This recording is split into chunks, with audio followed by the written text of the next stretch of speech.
Thank you very much, Mr. Speaker. My question is to the Premier. Speaker, at the beginning of the pandemic, you could forgive the government for policies that needed tweaking and changes and clarification.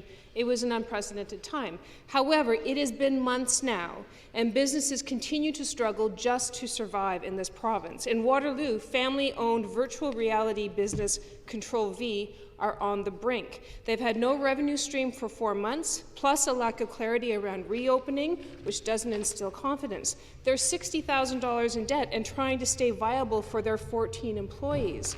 Despite the evictions ban, their landlord won't participate in CECRA, just like the other 40% of landlords in Ontario. CECRA is failing.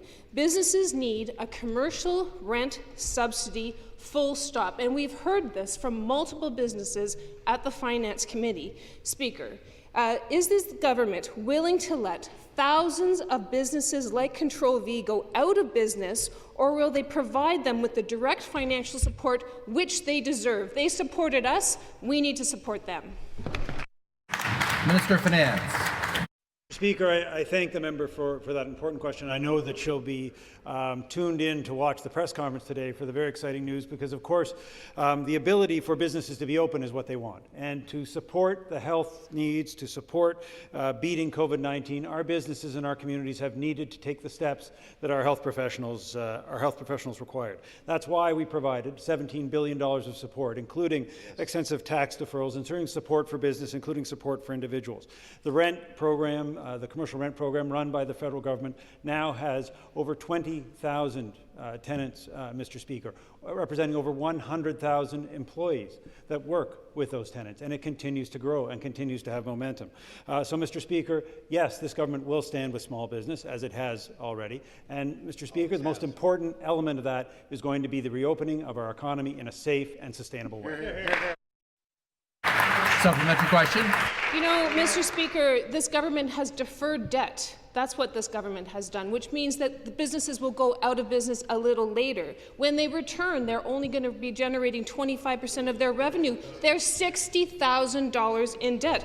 Control V has worked really hard to advocate for improved programs. They have actually received nothing from this government. They're a small franchise with a few locations in the GTA and Alberta. 3 of them in Ontario have already closed. To add insult to injury, whenever they have inquired about reopening their other locations, they've received mixed messages. In one jurisdiction, they were classified as a water park casino. In another one, they were classified as a movie theatre. Speaker, at the very least, businesses deserve clarity about when they can and cannot open. Are there public health thresholds that need to be met? If so, businesses ought to know, and they need support to get there.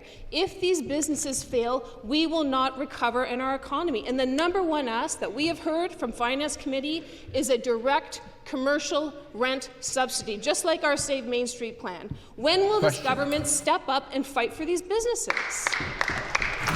Minister of Finance. Mr. Speaker, over $1 billion to support, with our federal partners, to support rent for small businesses. Mr. Speaker, $10 billion of supports. The member can call them deferrals. She voted for them in terms of support.